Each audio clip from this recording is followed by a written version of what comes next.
देवेंद्र फडणवीस लोक फोडायचे काम करतात. मनोज जरांगे पाटील. ओबीसीची मागणी स्वतंत्र आरक्षण दिले. आम्ही सगळे सोयऱ्यांची मागणी केली. सरकारने गाजर दिले. फडणवीसांनी सदावर्तेला पुढे केले. सरकारला झेपत नाही म्हणून कोर्टात पुढे केले. कोपर्डीचा निकाल एका रात्रीत कसा लागत नाही? कोपर्डीच्या पीडितेचे आईवडील फडणवीसांना दिसत नाही का? शांततेत आंदोलन, तरीही गुन्हे दाखल. मला बदनाम करण्याचा प्रयत्न. 10% आरक्षण स्वीकारण्यासाठी दबाव. भाजपमधल्या मराठ्याने नीट बोलावं. राणेंनी विरोधात बोलण्यासाठी माणसं नेली. फडणवीस लोक फोडायचे काम करतात. सदावर्ते आणि भुजबळांना पुढे करण्यात आले. आपण म्हणलो सगळ्या सोयऱ्यांची अंमलबजावणी करा. त्यांनी दिलं डाळ.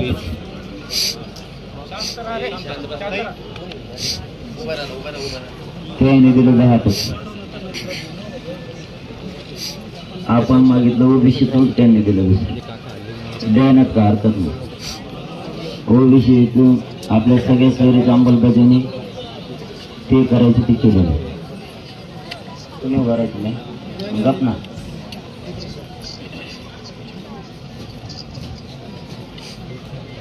सगळ्या सोयऱ्यांची अंमलबजावणी द्या दिली. दुसरं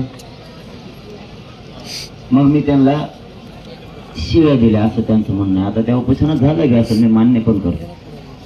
तुम्ही जर सगळ्या सोयरीची अंमलबजावणी दिली असती ना, तुम्हाला शिव्या दिल्या असत्या का? आणि शिव्या दिल्या मग उपकार केला का तुम्ही? तुमच्या बापाला आमच्या बापाने गाठवलं. तिसरी गोष्ट, महिलावर आपल्या गोळ्या लागल्या. त्या टायमाला ते देवेंद्र फडणवीस म्हणला माझ्याच पोलिसाला आणलं म्हणे, बायाला नाही लागलं. असते कुठं पायदास असते का? बाम नाशे नाही बघ. आमच्या गावातले बाम निवडणूक कशी आहे, ते नितीन गडकरी बघ कसा आहे, ते उद्धव ठाकरे, राज ठाकरे बघ बामण कसे आहे, ते गिरीश महाजी बापट ते बामण कसा आहे बघ. तो कोणता असला बामण? बामने कावा करून तेव्हा म्हणतो 10% आरक्षण दिलंय, ते पूर्ण घेत नाही. ठेवले खातो मी. आता चौथा सांगतो. यांना जपान म्हणून यांनी कोर्टात सांगितलं. कोर्टात ह्या देवेंद्र फडणवीसने सदावरच्या पुढे घातला. पहिल्यांदा तेच घातला होता 13% आरक्षण रद्द करायला. काल त्यांनी काय केलं? काल म्हणजे पाठीमागच्या आठवड्यात सदावर्त्यांनी याचिका दाखल केली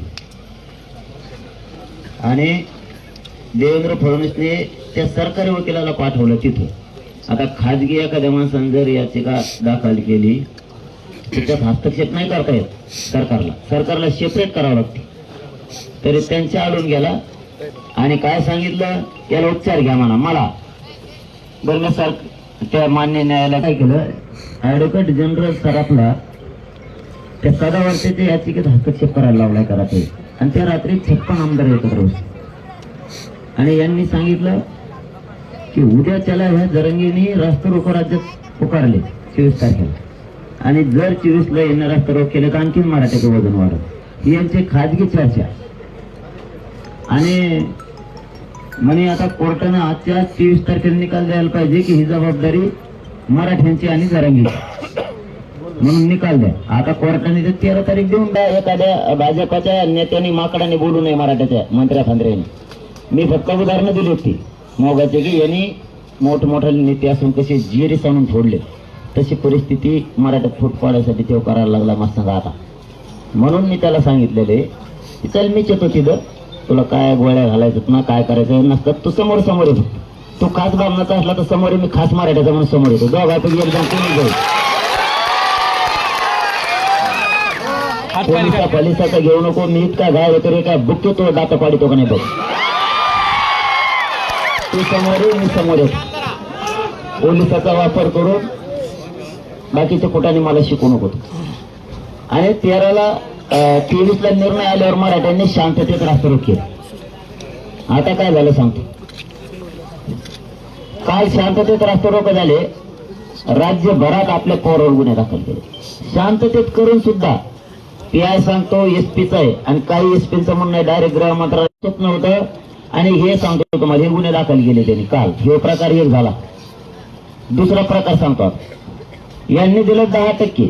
यांचं स्वप्न होतं पहिलं 13% आरक्षण दिलं का त्या टायमाला पुऱ्या राज्यात जल्लोष झालता. आणि आमचं सुद्धा काही झालं तरी, कारण आपली एवढी दहशत समाजाची बसली, त्याला कसले निर्णय घ्यावा लागले. आणि मग ही एकी फोडायची त्यांना कशी फोडायची त्याला माहिती. हे पोरग जर काटा बाजू सरकारला मराठी आपले झाले, मराठ्याला आपण बरोबर बोलू असं गाव. सगळे आमदार कामाला लावले, सगळी सरकारी यंत्रणा कामाला लावली आणि तुम्हाला येण्यात का देतो यांना वाटतं फुटाव आणि का अटक्के हा म्हणाव. मी फुटू शकत नाही. माझी माझ्या मायबाप समाजावर निष्ठा आहे प्रचंड. मी प्रेम करतो तुमच्यावर, ते माया लावतो. मी आयुष्यभर गद्दारी नाही करू शकत समाजात. मला जेवण देऊन काय देते पैसे पद मला नाही पाहिजे ते.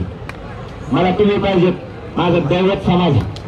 मला समाज पाहिजे, तुम्हीच माझे पैसे पद. आणि आमचं म्हणणं आहे ते निष्ठावान पोरग हे नाही फुटू शकत. याच्यापेक्षा गेम केला तर चालतो. तुला गेम करायचं ना माझा. आणि चल मी आलो त्या घरी, तो आज किती दम आहे तू थांब. तुला 2 कामं करायला लागते. सगळ्या सोयरीचा अंमलबजावणी नाश्ता तुला माझं पोलिसात हाताने एन्काउंटर कर, नाही तर सलाईन मध्ये तुला काय घालायचं घाल. त्या दारात यायला तो आज किती दम आहे तिथं आडून गेलो तू नको. जरा मर्दासारखे खेळायची आडून गेलो तू नको.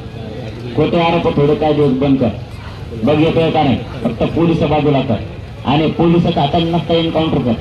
आणि जर तसं काही गळलं सुपडा साफ झाला तो हा म्हणायचा तो आज सगळ्या जिथून तिथून विषय संपला.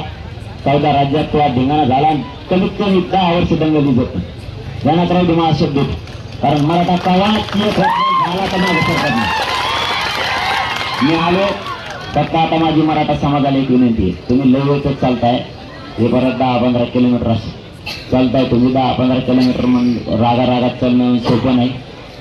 तिथं 2 घंटे 3 घंटे 4 घंटे इथं थांबू. तोपर्यंत तुम्ही ज्यांना गाड्या नाही ते आपण आपल्या गाड्या घ्या. पायी चालू नका, गाड्या पळणार.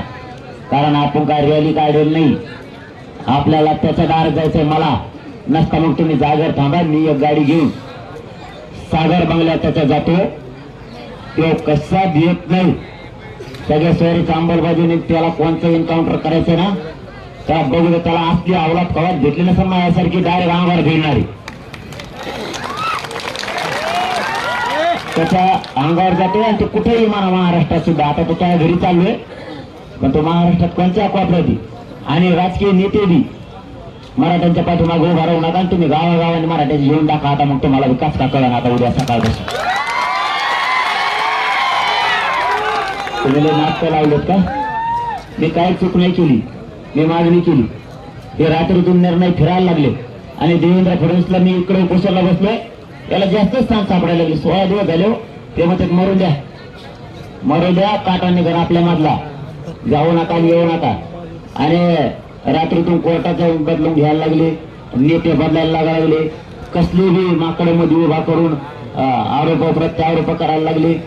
परत कसं काय करायचं, आणखीन काही अधिकाऱ्यांच्या हातातून यांना काही करता येतंय का, पुढे जायपोळ करता येते का, आपल्या त्यांच्याच करून यांना मराठ्यांना गुटीत होतं का.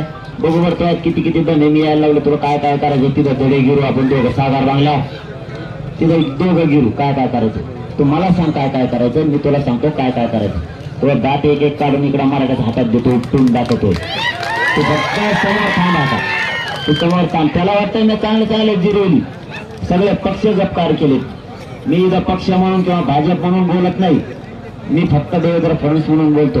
भाजपमधले अनेक लोक सुद्धा चांगले, अनेक मंत्री सुद्धा चांगले. मी फक्त देवेंद्र फडणवीसवर बोलतो.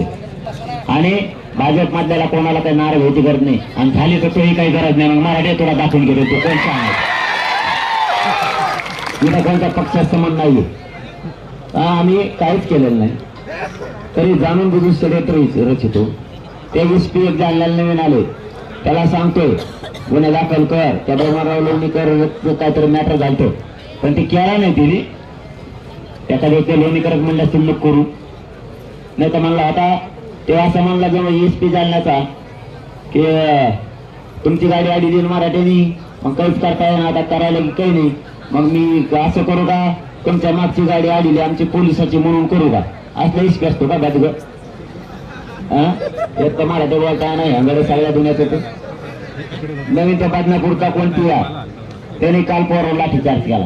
कसला देवेंद्र फडणवीस करतो, कशाला गृहमंत्री पद सांभाळतो, कशाला स्वप्न बघतो भाजपची सत्ता आणायचं. आणि मराठाच्या विरोधात जाऊन तुला भाजपची सत्ता येत असते का. गेल्या वेळेस तू आरक्षण दिलं तर मराठ्याने तुला 106 आमदार देते. तू एकटाच मुख्यमंत्री झाला. एवढी ताकद आहे मराठा. आता तू मराठ्यांना आरक्षण दिलं असतं तर तूच झाला असता, मराठ्यात तू बेकार घेत.